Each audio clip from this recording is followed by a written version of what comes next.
Good evening friends. मैं किशन कुमार साहू फिर से आप सबके सामने मौजूद हूँ एक नए वीडियो सेगमेंट को लेकर के, जो बेस्ड है बीएड के फर्स्ट सेमेस्टर के होने वाले एग्ज़ाम के लिए। ठीक है, तो आप सभी को जय श्री राम, जय जोहार। तो आइए शुरू करते हैं। ये आज का टॉपिक जो है फिलॉसफी अर्थात दर्शन पर।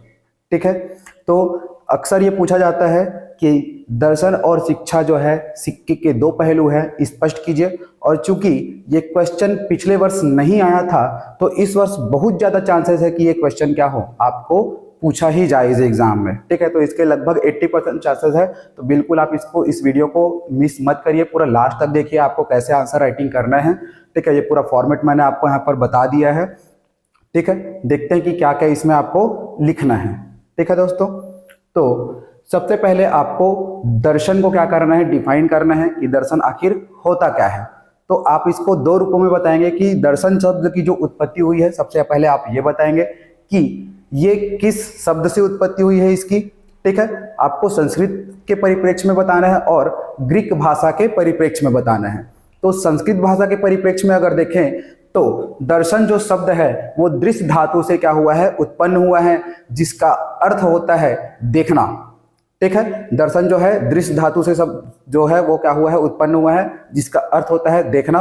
और इससे संबंधित जो है ऋग्वेद और जो अन्य वेद वगैरह जो है उसमें कोटेशन भी है। ठीक है, जैसे दृश्यते ही अनेन इति दर्शनम, अर्थात जिसके द्वारा देखा जाए वह क्या होता है, दर्शन। यानी कि हर व्यक्ति अपने आप में क्या है, एक दार्शनिक है। ठीक है, और उसके बाद है एकम सद विप्रह बहुधा वदंती, अर्थात किसी एक चीज को देखने के बहुत से सारे क्या होते हैं, नजरिए होते हैं। ठीक है, उसी को ही क्या कहा जाएगा, बहुत से सारे क्या होते हैं, दर्शन होते हैं। ठीक है, तो बहुत से ऐसे दार्शनिक हुए हैं जिन्होंने जगत और ब्रह्म को अलग अलग दार्शनिक परिप्रेक्ष्य में उन्होंने देखा है और उनको डिफाइन किया है। ठीक है, तो ये हो गया संस्कृत के परिप्रेक्ष्य में। फिर आते हैं अपन यहाँ पर ग्रीक भाषा के परिप्रेक्ष्य में दर्शन क्या होता है। तो दर्शन को ग्रीक भाषा में बोला जाता है फिलॉसफी, और ये दो शब्दों से मिलकर के बना है फिलॉस और सोफिया। तो फिलॉस का जो अर्थ होता है वो होता है प्रेम या अनुराग, और सोफिया का जो अर्थ होता है वो होता है ज्ञान। तो ज्ञान के प्रति अनुराग ही क्या हो जाएगा, यहाँ पर दर्शन हो जाएगा, फिलॉसफी हो जाएगा। क्लियर है दोस्तों यहाँ तक। फिर आपको दर्शन का जो है दो अवधारणा देखना है यहाँ पर, एक है भारतीय अवधारणा और एक है यहाँ पर पाश्चात्य अवधारणा।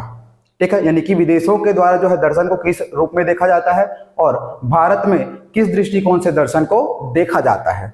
ठीक है, तो दर्शन की भारतीय अवधारणा ये कहती है कि यहाँ पर हम जो है केवल ज्ञान की प्राप्ति तक क्या नहीं होते, सीमित नहीं होते। हम ज्ञान प्राप्ति से भी आगे एक कदम और चले जाते हैं और हम मोक्ष की प्राप्ति को ही क्या मानते हैं, यहाँ पर अपना सबसे महत्वपूर्ण पक्ष मानते हैं। ठीक है, तो केवल ज्ञान की प्राप्ति तक हम सीमित नहीं रहते हैं पाश्चात्य दर्शन के जैसे, और हम मोक्ष की प्राप्ति पाना चाहते हैं ज्ञान के माध्यम से। ठीक है, फिर वहीं पर अगर बात करें पाश्चात्य अवधारणा की दर्शन के बारे में, तो यहाँ पर दर्शन का अर्थ होता है क्या, ज्ञान की प्राप्ति। ठीक है, केवल यहाँ पर ज्ञान की प्राप्ति तक ही क्या रहेंगे, यहाँ पर सीमित रहेंगे जो भी पाश्चात्य दार्शनिक है उन लोग। ठीक है, फिर दर्शन और शिक्षा के संबंध में अनेक विद्वानों के द्वारा कौन कौन से मत दिए गए हैं। ठीक है, दर्शन और शिक्षा दोनों के संबंध में। ठीक है, तो सबसे पहले देखेंगे जॉन डीवी के विचार को।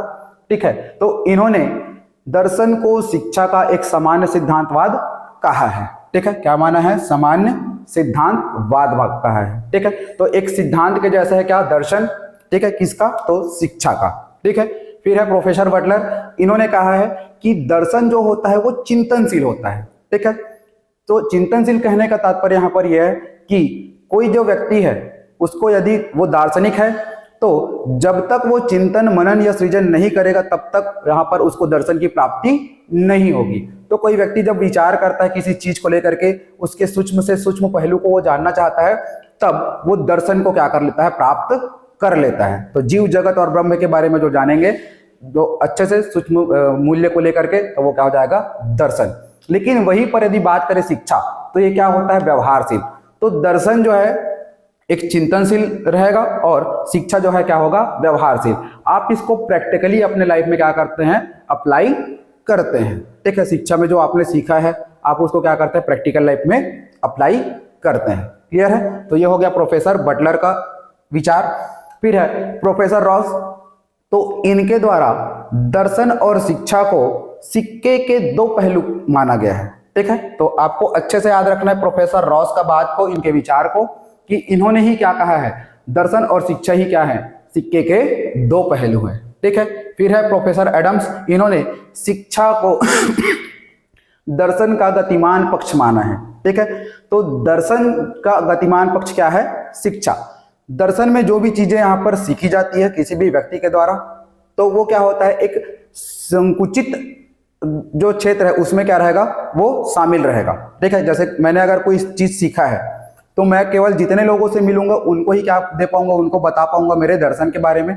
लेकिन जब मेरे ही विचारों को क्या कर दिया जाएगा, अगर शिक्षा में शामिल किया जाएगा, तब ये आप जितने भी लोग हैं उनमें क्या हो जाएगा, ये विचार फैलते जाएगा। तो ये क्या हो जाएगा, गतिमान हो जाएगा, एक पीढ़ी से दूसरे पीढ़ी में क्या होता जाएगा, ये ट्रांसफर होता जाएगा। इसीलिए इसको क्या बोला गया है, गतिमान पक्ष बोला गया है। फिर है प्रोफेसर फिक्टे, इन्होंने कहा है दर्शन से शिक्षा की कला को पूर्ण आकार मिलता है। ठीक है, तो शिक्षा जो है एक संकुचित दृष्टिकोण रहेगा, लेकिन जब दर्शन आकर के इसमें जुड़ेगा तब शिक्षा जो है ये क्या कर लेता है, एक पूर्ण आकार ले लेगा, एक व्यापक क्या हो जाएगा, ये आकार ले लेगा। ठीक है, फिर है प्रोफेसर हर्बर्ट, इन्होंने दर्शन को शिक्षा की समस्या का हल कहा है। ठीक है, तो शिक्षा में जो भी समस्याएं उत्पन्न होती है उसको हम दर्शन के माध्यम से ही क्या करते हैं, सुलझाने का प्रयास करते हैं। ठीक है, तो शिक्षा की समस्या का क्या है, ये हल है, तो सुलझाने का प्रयास किया जाएगा किसके द्वारा, दर्शन के द्वारा। तो इतना सब चीज जो हमने पढ़ा है उसका निष्कर्ष ये निकलता है कि दर्शन की समस्या ही क्या है, शिक्षा की समस्या है। ठीक है, तो दर्शन में जो भी समस्याएं उत्पन्न होगी उसको शिक्षा यहाँ पर सॉल्व नहीं कर सकता, लेकिन शिक्षा का जो समस्या होगा उसको दर्शन सॉल्व कर सकता है। फिर है दर्शन शिक्षा का क्या है, आधार है। तो जब तक कोई व्यक्ति अपने चिंतन मनन सृजन के द्वारा कुछ सोचेगा विचारेगा नहीं, तब तक ना ही वो शिक्षा के क्षेत्र में कुछ कर पाएगा, अपने विचार प्रकट नहीं कर पाएगा। ठीक है, इसीलिए शिक्षा का आधार क्या बन जाएगा, दर्शन। तो जब तक कोई दर्शन नहीं होगा तब तक शिक्षा क्या नहीं हो पाएगा, यहाँ पर खड़ा नहीं हो पाएगा, इसलिए आधार के रूप में दर्शन रहेगा शिक्षा के। ठीक है, फिर है दर्शन व शिक्षा के तथ्य समान होते हैं।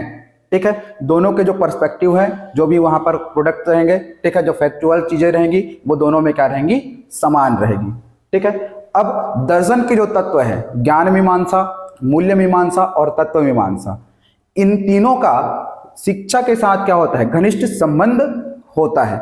इन तीनों चीजों को शिक्षा के माध्यम से ही क्या किया जा सकता है, समझा जा सकता है। ठीक है, ये हो गया। फिर है दार्शनिक शिक्षक, तो बहुत से ऐसे दार्शनिक हुए हैं जो शिक्षक के रूप में ही क्या किया है, उन्होंने जगत को शिक्षा दिया है, तो वो शिक्षक भी बने और दार्शनिक भी थे। तो ऐसे जो विद्वान हैं, ऐसे जो महापुरुष हैं वो है प्लेटो, सुकरात, अरस्तु, अगर पाश्चात्य दार्शनिक का अगर बात करें तो, और भारतीय दार्शनिक की अगर बात करें तो विवेकानंद है, अरविंदो घोष है, रामानुजाचार्य जी हैं, ठीक है, दयानंद जी हैं, बुद्ध हैं, महावीर हैं। तो ये जो है दार्शनिक भी थे और इन्होंने जगत को जीव और ब्रह्म के बारे में क्या किया है, बताया है।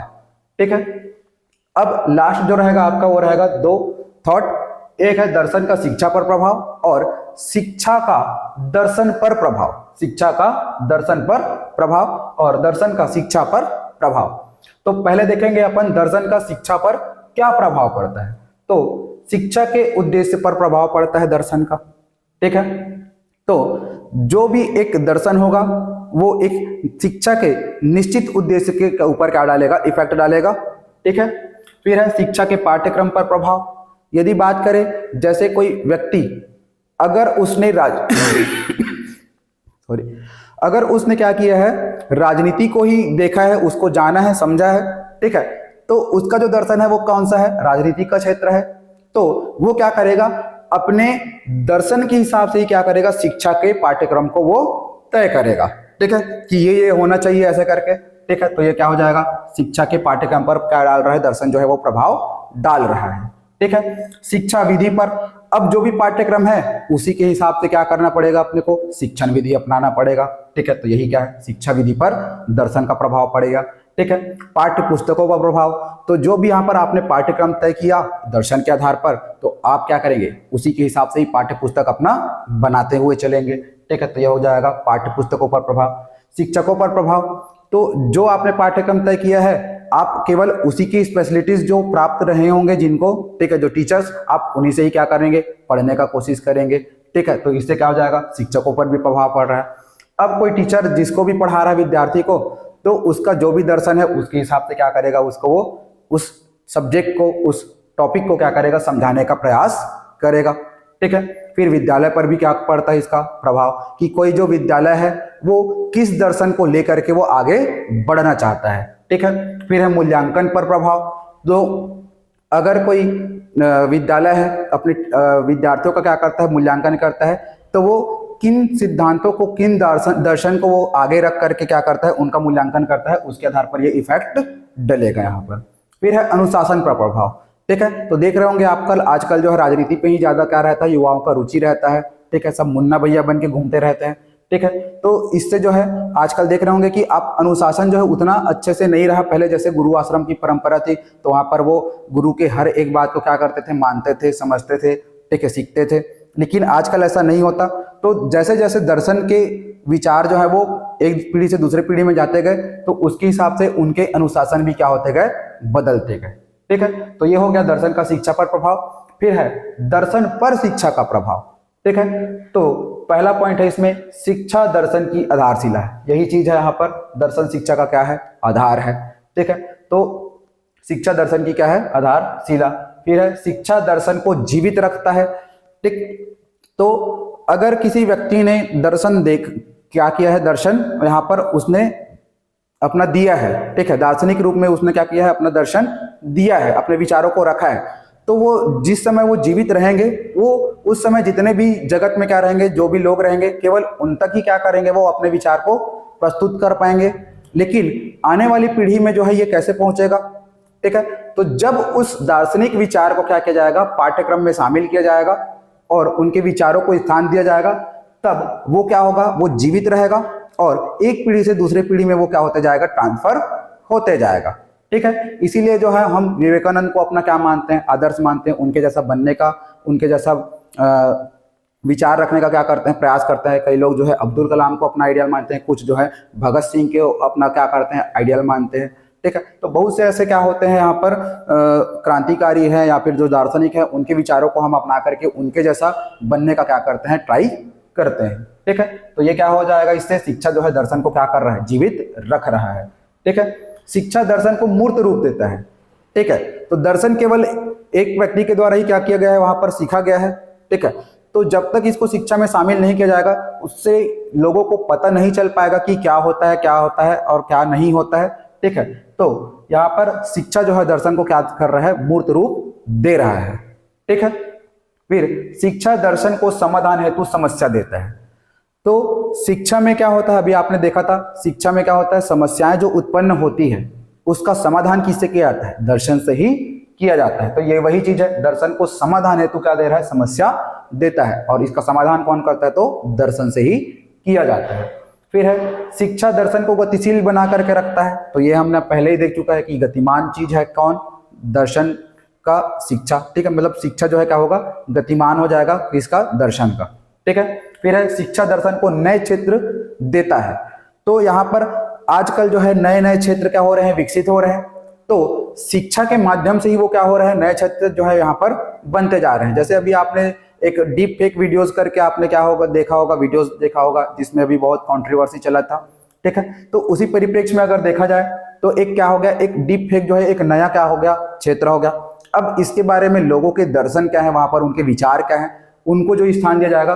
तो जब तक आप शिक्षित नहीं रहेंगे, आप डीप फेक को आप समझ नहीं पाएंगे, तो उससे संबंधित आप विचार भी नहीं दे पाएंगे, ठीक है। तो इसी प्रकार ये बता रहा है कि शिक्षा जो है दर्शन को क्या दे रहा है, नए क्षेत्र दे रहा है, ठीक है। दोस्तों आज की वीडियो में इतना ही। अगर आपको अच्छा लगा हो तो प्लीज आप अपने अन्य दोस्तों को भी शेयर करें, जिससे उनको पढ़ने में हेल्प हो सके और मुझको भी हेल्प हो सके। तो मेरे चैनल को प्लीज सब्सक्राइब कर लीजिए, ताकि आपको इन फ्यूचर जो भी अपडेट्स हैं आपको सेमेस्टर एग्जाम से रिलेटेड वो आपको प्रोवाइड हो जाए, ठीक है दोस्तों। तब तक के लिए थैंक यू।